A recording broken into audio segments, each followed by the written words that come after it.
The photograph stopped me cold. Not the building itself, though the building was extraordinary. It was the towers, dozens of them, rising from rooftops across a city that supposedly didn't know electricity yet. I found this image while researching something else entirely. And once I saw it, I could not unsee it. That's not decoration. That's infrastructure. The year stamped on the archive catalog, 1867. The location, a city in the American Midwest. A city built, according to every official textbook, by settlers who had arrived only decades before, hauling timber and iron and sweat into a wilderness. And yet the buildings in this photograph are enormous. Ornate, domed, columned, and wired, if the towers mean what I think they mean, into something vast and invisible. What we were never taught is that the grid may have already existed, and that it ran on something entirely different from what we pay for today. The official story goes like this. Human civilization stumbled toward electrical power slowly, painfully, and brilliantly. Benjamin Franklin flew a kite in a thunderstorm. Michael Faraday discovered electromagnetic induction. Thomas Edison built the first commercial power station on Pearl Street in Manhattan in 1882. And from there, the modern electrical grid grew outward, wire by wire, pole by pole, decade by decade, until it blanketed the industrialized world. It is a story of genius and commerce and competition. The war of currents between Edison and Westinghouse. The triumph of alternating current. The slow rural electrification of the 20th century. The great grid we know today, the one that runs through every wall of every building, is presented as the hard-won achievement of modern engineering, built from nothing over roughly 150 years. That is the story. It is taught in schools. It is repeated in textbooks. It has been the dominant explanation for so long that questioning it feels almost absurd. Almost. Let's start with the numbers. Because the numbers are not subtle. In 1893, the World's Columbian Exposition opened in Chicago. They called it the White City. 14 months of construction. An entire self-contained civic district built on 690 acres of reclaimed lakefront swampland. 200 buildings. 43 countries represented. And at night, this is the part that matters. Lit by 100,000 incandescent bulbs powered by an alternating current system that contemporary observers called nothing short of miraculous. The official explanation credits Nikola Tesla and George Westinghouse, who famously won the contract to electrify the fair and demonstrated AC power at scale for the first time. But here is what that explanation glosses over. The White City was not wired the way cities were wired in 1893. There were no above-ground transmission lines marring those famous photographs. The power distribution was, by every account, embedded in the infrastructure in ways that engineers at the time described as unprecedented. Visitors reported that light emanated from architectural elements themselves. From columns. From the domes. Where was the source? The substations were enormous. The machinery inside them was never fully disclosed to the public. And then, 6 months after closing, the White City burned. Almost completely. In a fire whose origin has never been definitively explained. The timing is almost theatrical. Speaking of disappeared infrastructure, there is a name that appears again and again in 19th century architectural records from cities across Europe, the Americas, and Central Asia. That name is Tartary, or Tartaria, or the Grand Tartary, in maps drawn between the 16th and 18th centuries. Maps held today in archives from the British Library to the Bibliothèque Nationale de France. There is a vast territory labeled Tartaria Magna, Grand Tartary. It occupies the center of the Eurasian continent in some maps, but in others, the label appears in the Americas. In Africa, in territories that should, by the colonial logic of the era, have been empty wilderness. The mainstream explanation for this is terminological confusion. Tartary, scholars say, was simply a catch-all European term for Central Asian steppe peoples, Mongols, Turks, assorted nomads, and the name was applied loosely, inconsistently, and eventually dropped as cartography became more precise. That is the official explanation. It is reasonable. It is orderly. But here is what no one explains. Why? In the 1828 edition of the Encyclopaedia Britannica, a document sitting in university libraries around the world, does the entry for Tartary run to 6 full columns? 6 columns of dense descriptive text about a supposed geographic fiction that was, by that point, supposedly already understood to be a mistake? Why describe, in careful detail, the administrative structure of a civilization that wasn't there? And why, by the 1900 edition of that same encyclopedia, is the entry gone entirely? Which brings me to the towers. I spent weeks trying to understand what those rooftop civic structures, the domed railway stations, the colonnaded courthouses, the immense exhibition halls that appear in city after city across the globe in the late 19th century, was officially attributed to a French school of design that peaked in the 1880s and 1890s. The official story says teams of trained architects designed and constructed these buildings, usually within a decade, at tremendous expense. But when researchers have attempted to price out the construction of these buildings using period-accurate labor and material costs, the numbers don't work. The limestone quarrying alone for some of these structures would have required more man-hours than contemporary labor records show were available. The precision of the stonework, in some cases, exceeds what the masonry tools of the era were capable of producing at speed. Maybe these buildings were not built by the civilization that inherited them. Maybe they were found. Maybe I'm seeing patterns where none exist.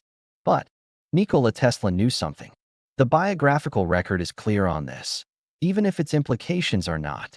Tesla spent the last decades of his productive life, the years between roughly 1899 and 1917, obsessed with a single project, the Wardenclyffe Tower on Long Island.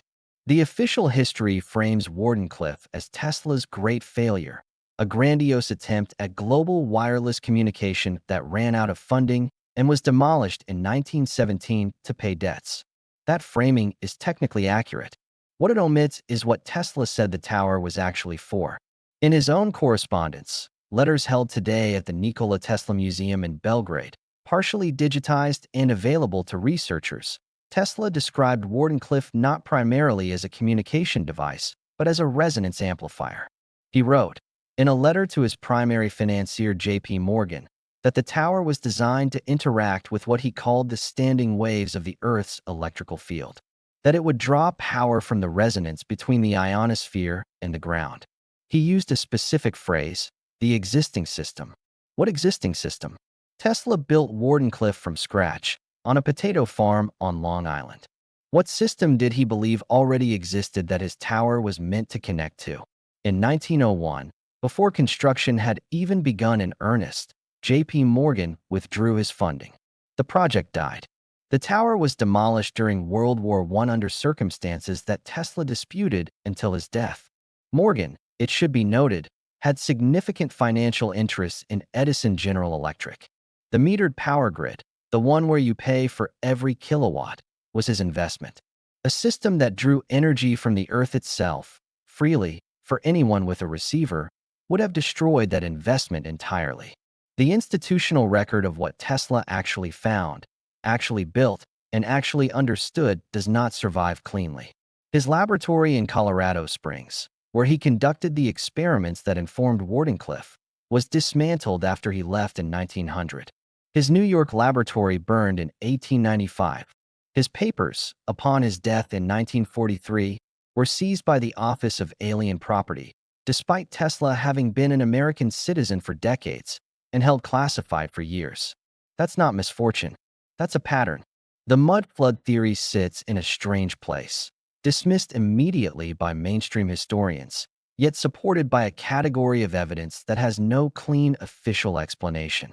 The theory, in brief, suggests that at some point in the 18th or early 19th century, a catastrophic event covered the lower floors of buildings across much of the northern hemisphere in sediment. Evidence cited includes the extraordinarily high proportion of 19th century buildings across Europe and Central Asia whose first floors are partially or fully underground, with windows that open below street level.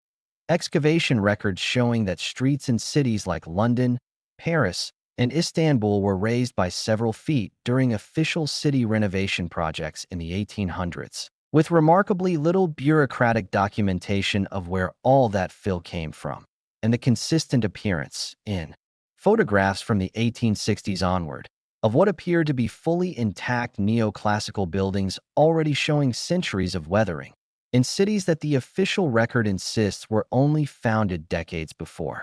Structures in the 19th century archive photographs actually were.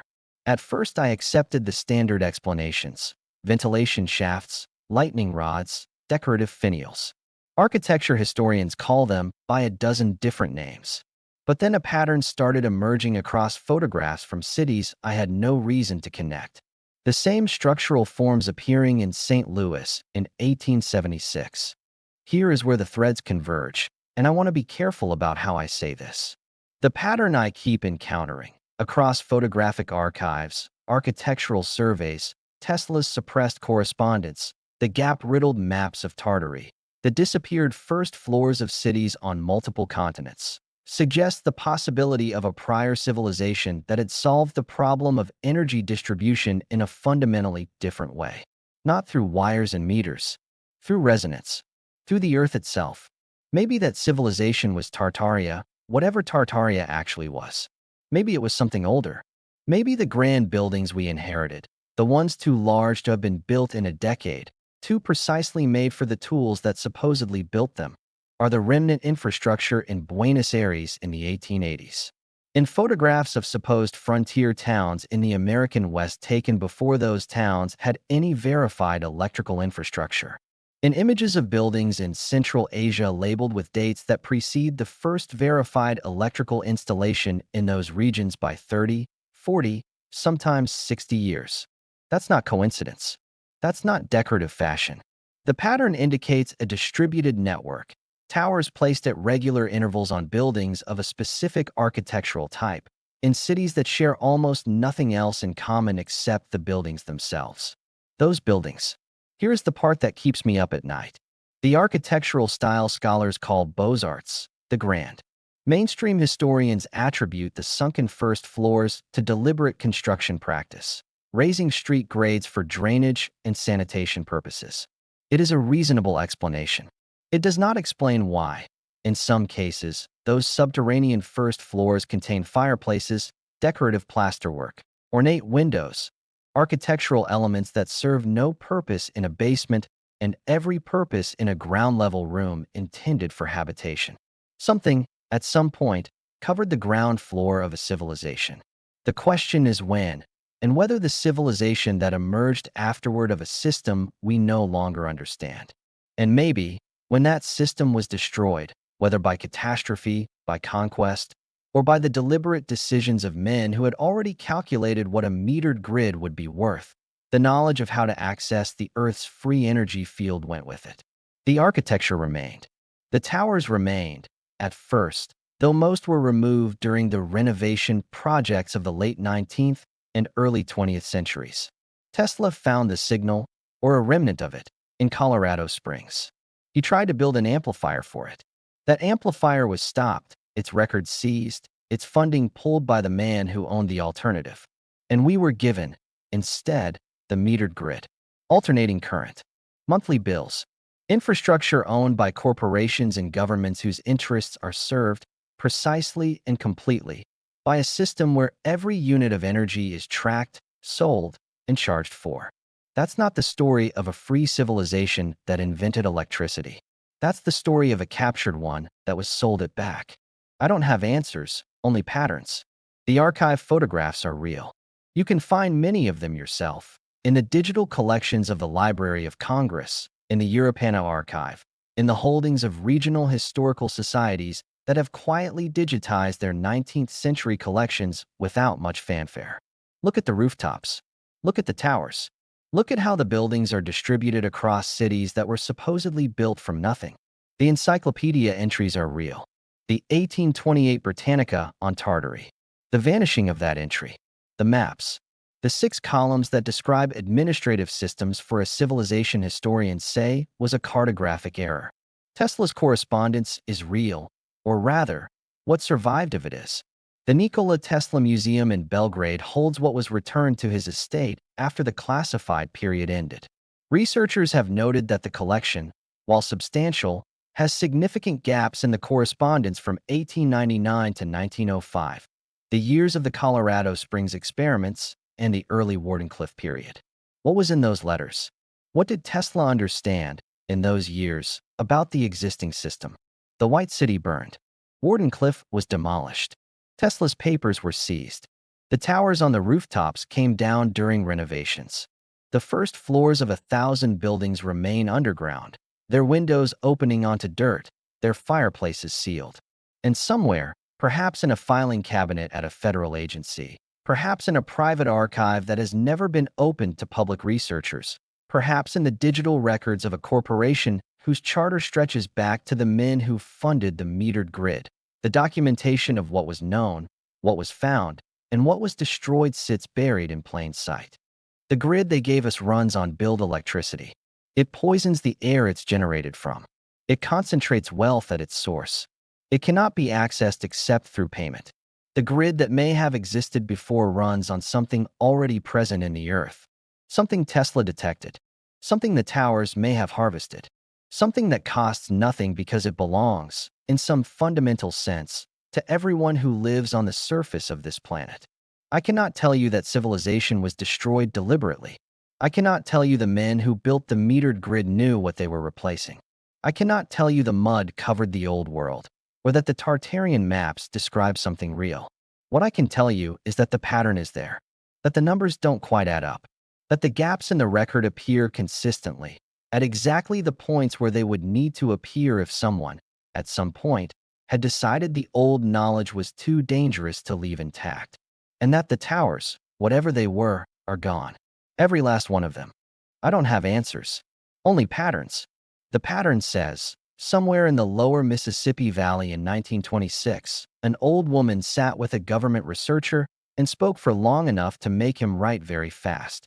The pattern says her words were important enough to cite 3 times in a published academic work and important enough to disappear from every repository where they should exist.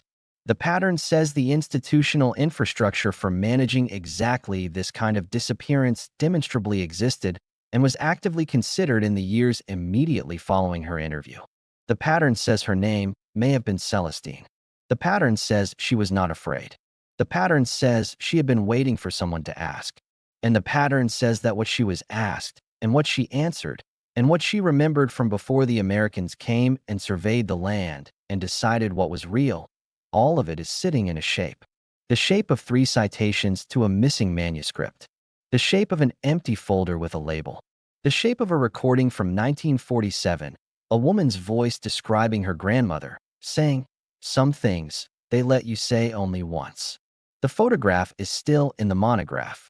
The chair, the hands, the stillness that is a form of survival. She is looking directly at the camera, not at whoever is holding it, but through it, as if she knows that the person who will eventually matter is not the one in the room with her, but the one who will open the book decades later, find the footnote, follow the absence, and ask the question she had been waiting for someone to ask. I'm asking, and the silence answers in exactly the shape I was afraid it would.